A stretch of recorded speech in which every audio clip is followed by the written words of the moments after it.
കോൺഗ്രസിൽ നിന്ന് അഖിലേന്ത്യാ നിലവാരമുള്ള വർഗീയവാദി മുതൽ മണ്ഡലം നിലവാരമുള്ള വർഗീയവാദി വരെ BJP-യിൽ ചേരുന്ന സമയത്ത് നമ്മുടെ സഹപാനലിസ്റ്റും അദ്ദേഹത്തെക്കാൾ തലയെടുപ്പും തലപ്പൊക്കമുള്ള നേതാക്കന്മാരൊക്കെ പറയാറുള്ള ഒരു വാചകമുണ്ട്. ആ വാചകം, ഇന്ത്യയിൽ BJP-യെ നേരിടാൻ CPM-ന് എന്ത് പ്രസക്തിയാണുള്ളത്?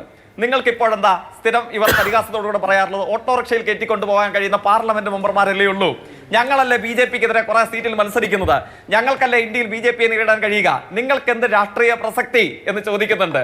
ഈ ചോദ്യത്തിന്റെ രസകരമായ അവസ്ഥ എന്താണ്? ത്രിപുരയിലും BJP-യിലും CPM നേതാക്കന്മാർ പോയില്ലേ എന്നാണ് ഇവർ പറയുന്നത്. ഞാൻ കോൺഗ്രസ് നേതാവ്, ഞാൻ അങ്ങേ വെല്ലുവിളിക്കട്ടെ, അങ്ങേക്ക് അല്പമെങ്കിലും അന്തസ്സുണ്ടെങ്കിൽ, കേരളത്തിലെ യൂത്ത് കോൺഗ്രസിന്റെ പ്രസിഡന്റിന് ഇല്ലാത്തൊരു അന്തസ് അങ്ങേക്കുണ്ടെങ്കിൽ അങ്ങ് പറയണം. ഒരു 5 CPM നേതാക്കന്മാരുടെ പേര് ത്രിപുരയിലോ പശ്ചിമ ബംഗാളിലോ അല്ലെങ്കിൽ ഇന്ത്യയിൽ എവിടെയെങ്കിലും BJP-യിലേക്ക് പോയിട്ടുള്ള ഒരു 5 CPM നേതാക്കന്മാരുടെ പേര് അങ്ങയുടെ അവസരം കിട്ടുമ്പോൾ അങ്ങൊന്ന് പറഞ്ഞു തരണം.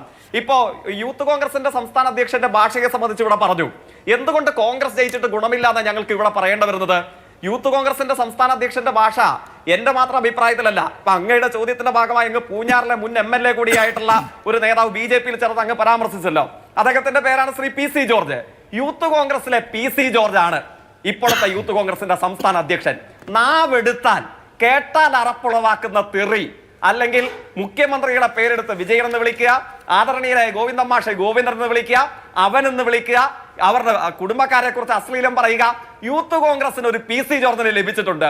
യൂത്ത് കോൺഗ്രസിന്റെ PC ജോർജ് ആണ് യൂത്ത് കോൺഗ്രസിന്റെ ഇപ്പോഴത്തെ സംസ്ഥാന പ്രസിഡന്റ്.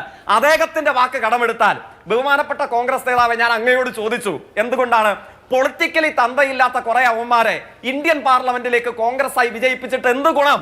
അത് CPM ചോദിക്കുന്നതല്ല. യൂത്ത് കോൺഗ്രസ് പ്രസിഡന്റ് ആയിട്ടുള്ള യൂത്ത് കോൺഗ്രസിലെ PC ജോർജിന്റെ വാക്ക് കടമെടുത്ത് കേരളത്തിന്റെ ഇന്ത്യയുടെ മതനിരപേക്ഷ ചേരി ചോദിക്കുന്നതാണ്.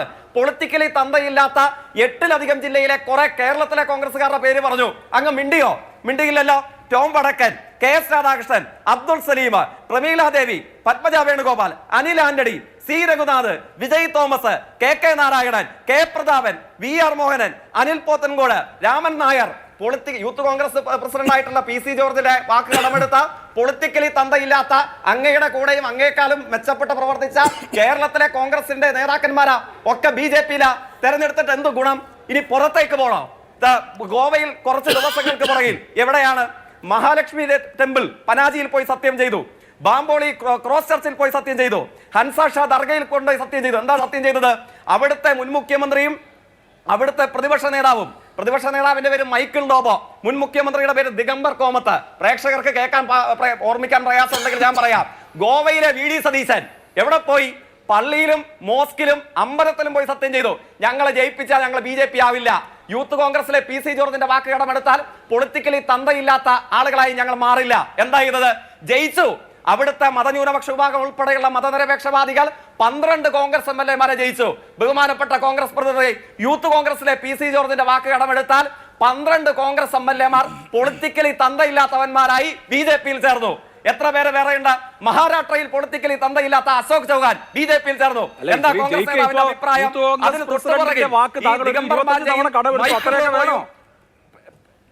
ഇതൊക്കെ ആളുകൾ കേട്ടോണ്ടിരിക്കല്ലേ? അല്ല, അതെന്താ അങ്ങയുടെ അഭിപ്രായത്തിലാണ്? അസഭ്യമല്ല. സംവദിക്കാൻ ഏറ്റവും പറ്റിയത് അല്ല, അതിപ്പോ അങ്ങനെ അതേ നിലവാരത്തിലാണ് ഞങ്ങൾ സംവദിക്കുന്നതെന്നാണോ? കോൺഗ്രസ് നേതാക്കന്മാരോട് സംസാരിക്കാൻ ആങ്കർ എന്നെ തെറ്റിദ്ധരിക്കരുത്. യൂത്ത് കോൺഗ്രസ് നേതാവിന്റെ ഭാഷ ഉപയോഗിച്ചല്ലേ കോൺഗ്രസുകാരോട് സംവദിക്കാൻ കൂടുതൽ എളുപ്പം. ഞങ്ങളുടെ ഭാഷ പറഞ്ഞാൽ അവർക്ക് മനസ്സിലാകുമോ? യൂത്ത് ഭാഷയുടെ കാര്യത്തിലൊക്കെ നിങ്ങൾ രാഷ്ട്രീയക്കാർ സ്വന്തമായിട്ട് തീരുമാനമെടുക്കുക. ഇതൊക്കെ ഈ നാട്ടുകാരെന്തിനാണ് എന്നുള്ളതാണ് എന്റെ ഒരു ആശങ്ക. ഇതൊക്കെ ആൾക്കാർ ടിവിയിൽ കണ്ടോണ്ടിരിക്കല്ലേ? അപ്പൊ ആ ഒരു പൊള്ളലുണ്ടെങ്കിൽ കേരളത്തിൽ അങ്ങയുടെ അടക്കമുള്ള എല്ലാ മാധ്യമ സ്ഥാപനങ്ങളും, കേരളത്തിലെ ആദരണീയായ ഒരു പ്രവർത്തക, അവരാരുടേതുമാവട്ടെ, അവർ രാഷ്ട്രീയ തീരുമാനം എടുത്തതിനെ സംബന്ധിച്ച് അവരുടെ അച്ഛനും അമ്മയ്ക്കും വിളിക്കാന്ന് പറഞ്ഞപ്പോൾ അതിനെ തത്സമയ സംപ്രേഷണം ചെയ്തില്ല. നിങ്ങൾക്ക് ആർക്കും പൊള്ളിയില്ലല്ലോ. എന്തുകൊണ്ട് സംപ്രേഷണം ചെയ്തു? അയാൾ യൂത്ത് കോൺഗ്രസിന്റെ പ്രസിഡന്റാണ്. അപ്പോഴതിൽ അശ്ലീലമില്ല, അപ്പോഴതിൽ തെറ്റായ പ്രയോഗമില്ല, അപ്പോഴതിൽ പൊളിറ്റിക്കൽ കറക്റ്റ്നെസ് ഇല്ല, അല്ലേ? അപ്പം കോൺഗ്രസുകാരനോട് സംവദിക്കാൻ യൂത്ത് കോൺഗ്രസ് നേതാവിന്റെ ഭാഷ ഞാൻ കോട്ട് ചെയ്തപ്പോ അതിലങ്ങേക്ക് പൊള്ളലുണ്ട്. അപ്പം കേൾക്കുന്ന 25-30 തവണ ആവർത്തിക്കണോ എന്നേ ഞാൻ ചോദിച്ചുള്ളൂ. ഇപ്പോ ഓരോരുത്തരും അവരവരുടെ ഭാഷ തീരുമാനിക്കും, അവരുടെ ഭാഷക്കനുസരിച്ച് സംസാരിച്ചിപ്പോ അതിന് പോയി ക്ലിപ്പിട്ട് വെക്കാനൊന്നും പറ്റില്ലല്ലോ. ഞാനത് അങ്ങയോട് ചോദിച്ചത് അതിപ്പോ 25-30 തവണ ആവർത്തിക്കേണ്ടതുണ്ടോ എന്നുള്ള ചോദ്യമാണ്. ഇത് ആളുകൾ കണ്ടുകൊണ്ടിരിക്കുകയല്ലേ എന്നും. പിന്നെ ഞാൻ യൂത്ത് കോൺഗ്രസ് സംസ്ഥാന പ്രസിഡന്റ് സംസാരിച്ച ഭാഷയെ ഞാൻ അനുകൂലിച്ചിട്ടില്ല. അവിടെ സന്ദീപ് ഒരു കാര്യം പറഞ്ഞപ്പോൾ അദ്ദേഹം ബയോളജിക്കലി അല്ല പൊളിറ്റിക്കലി ആണ് എന്ന് സ്പെസിഫൈ ചെയ്ത് പറഞ്ഞിരുന്നു എന്ന് പറയുക മാത്രമാണ് ചെയ്തത്. അങ്ങനെ പറഞ്ഞാൽ അത് വളരെ മഹനീയമായ കാര്യമാണെന്നും പറഞ്ഞില്ല. അത്രേ ഞാൻ പറഞ്ഞുള്ളൂ. ഈ കോൺഗ്രസ് നേതാക്കൾ ഞാനിത് ഓൺ ചെയ്തില്ലല്ലോ. അങ്ങ് എത്രയോ സംവാദങ്ങളിലും പുറത്ത് പ്രഭാഷണങ്ങളിലും യോഗങ്ങളിലൊക്കെ ഞങ്ങളൊക്കെ പങ്കെടുക്കാറുണ്ട്. ആരുടെയെങ്കിലും അച്ഛനും അമ്മയ്ക്കും വിളിച്ചിട്ടാണോ ഞങ്ങൾ ആരെങ്കിലും രാഷ്ട്രീയ പ്രവർത്തനം നടത്തുന്നത്? പക്ഷേ യൂത്ത് കോൺഗ്രസിന്റെ പ്രസിഡന്റ് ആയിട്ടുള്ള യൂത്ത് കോൺഗ്രസിന്റെ PC ജോർജ് അങ്ങനെ വിളിച്ചിട്ടാണ് പ്രവർത്തനം നടത്തുന്നത്. അതിനെക്കുറിച്ച് ചർച്ചയിൽ കോൺഗ്രസിന്റെ അഭിപ്രായം പറയാൻ വന്നിരുന്ന പ്രതിനിധിയോട് ചോദിച്ചപ്പോഴോ അയാൾക്ക് അദ്ദേഹത്തെ കുറിച്ച് ഒരു അഭിപ്രായ വ്യത്യാസവും ഇല്ല. അത് ഞങ്ങളുടെ ശൈലിയാണ്, ഞങ്ങൾ അങ്ങനെയാണ്, നിങ്ങൾ വേണമെങ്കിൽ കേട്ടോളാം, നിങ്ങൾ ഇതൊക്കെ കേട്ട് സഹിച്ചോളാം. ആ കോൺഗ്രസ് നേതാവിനോട് സംവദിക്കാൻ ഡിവൈഎഫ്ഐയുടെ ഭാഷയല്ലല്ലോ ഞാൻ സ്വീകരിക്കുന്നത്. യൂത്ത് കോൺഗ്രസ് പ്രസിഡന്റ് കോൺഗ്രസിനോട് സംവദിക്കാൻ സ്വീകരിച്ച ഭാഷയല്ലേ, അതല്ലേ അവർക്ക് കൂടുതൽ മനസ്സിലാകുക. ശരി, ഓക്കെ, മനസ്സിലായോ ശ്രീ ജ്യോതികുമാർ ചാമക്കാല? അല്ലെങ്കിൽ പറഞ്ഞോളൂ, ഞാൻ ചോദിക്കുന്നില്ല. അല്ലല്ല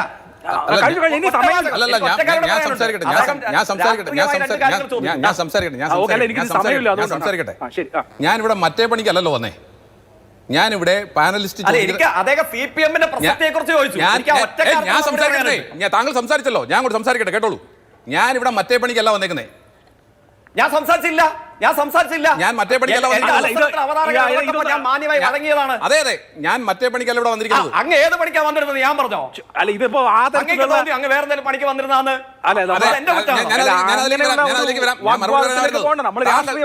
താങ്കൾ എന്നോട് CPM-ൽ നിന്നും BJP-യിലേക്ക് പോയിട്ടുള്ള ചില ആളുകളുടെ പേര് ചോദിച്ചു.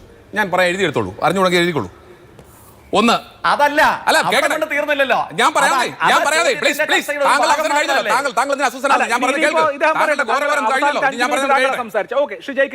ഖഗൻ മർമു എന്ന് പറയുന്ന MLA, അദ്ദേഹം ഉത്തര മാൾഡാസ് കോൺസ്റ്റിറ്റ്യുവൻസിയിൽ നിന്നായിരുന്നു. 2001 മുതൽ 2019 വരെ MLA ആയിരുന്നു. അദ്ദേഹം BJP-യിൽ പോകുമ്പോൾ MP ആയി മത്സരിച്ചു. ഇപ്പൊ MP ആണ്. അദ്ദേഹം മത്സരിക്കാൻ പോകുമ്പോഴും അത് CPM-ന്റെ MLA ആണ്, രാജിവെച്ചിരുന്നില്ല.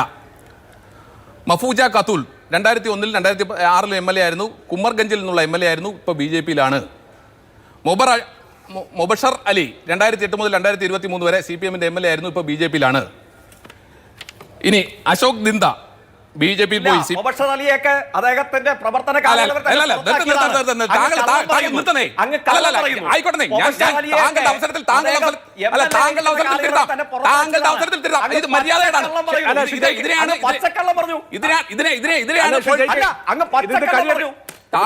ഏതെങ്കിലും നേതാവ് കോൺഗ്രസിൽ നിന്ന് BJP-യിലേക്ക് പോകാത്ത താങ്കളുടെ അവസരത്തിൽ ഇങ്ങനെ കിടന്ന് അടിക്കുന്നത് മോശമാണ് കേട്ടോ. ഇതാണ് പൊളിറ്റിക്കലി തന്തയില്ലായ്മ എന്ന് പറയുന്നത്. അല്ല, നിങ്ങളിങ്ങനെ ഈ തരത്തിലുള്ള സംഭാഷണത്തിലേക്ക് പോവല്ലേ? ഇത് ഈ വിഷയങ്ങൾ